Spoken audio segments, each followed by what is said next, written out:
White sheets of snow covered the cities. Streets disappeared beneath a thick, unbroken blanket of white. A biting wind swept across highways, parks, and towns alike, carrying the scent of frozen air. How does a continent stop under the weight of a storm? This storm swept through North America, from the Midwest to the eastern seaboard, touching millions of lives. Cities, towns, and rural areas all faced the same challenge: survival in the face of extreme weather. Understanding this storm matters because it shows how fragile our systems are and how human resilience can shine through the cold. It began on a cold December morning. Meteorologists warned of heavy snowfall, but few anticipated the scale. Airports canceled flights, commuters struggled as roads froze, and traffic came to a complete halt. Over the next 24 hours, ice-coated power lines, trees fell, and widespread outages left millions without heat or electricity. Snowdrifts blocked streets, slowing emergency response. When the storm hit the East Coast, cities enforced travel restrictions and opened emergency shelters. Crews worked around the clock to clear roads and restore services. Satellite imagery captured the storm stretching across half the continent, showing swirling clouds and massive snow bands. Snowfall records were shattered. Chicago received 18 inches, New York over 12 inches in just 24 hours. Footage showed snowplows clearing streets non-stop, volunteers aiding stranded drivers, and neighbors helping each other in extreme cold.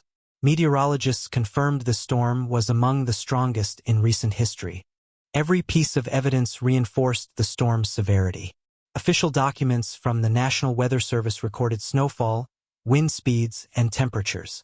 Satellite imagery captured frozen rivers and snow-covered highways. Local news broadcasts showed the scale of human response. Emergency crews rescuing motorists, shelters filling up, and families braving the cold. Experts debate the causes. Some attribute it to climate change, while others see it as a rare natural weather pattern. Responses also varied. Some cities were prepared, others struggled to manage roads and power. The storm highlighted both strengths and weaknesses in urban planning. Millions experienced disruption. Families stayed indoors, often without heat, food, or water. Hospitals reported an increase in cold-related injuries. Content note: cold-related injuries. One image shows an elderly man walking through knee-deep snow to check on neighbors. A quiet moment of humanity amid chaos. Businesses closed, deliveries were delayed, and costs for repairs rose sharply. Communities, however, rallied together, showing resilience and cooperation. Volunteers cleared streets, neighbors shared supplies, and local governments worked tirelessly to maintain essential services. Winter storms test cities like living systems. Roads act as arteries, power grids as veins, and emergency services as the heart. Slight changes in temperature, wind, or humidity can dramatically affect outcomes. Each storm teaches lessons about preparation, infrastructure, and human cooperation. What we know: the storm was historic, widespread, and highly disruptive.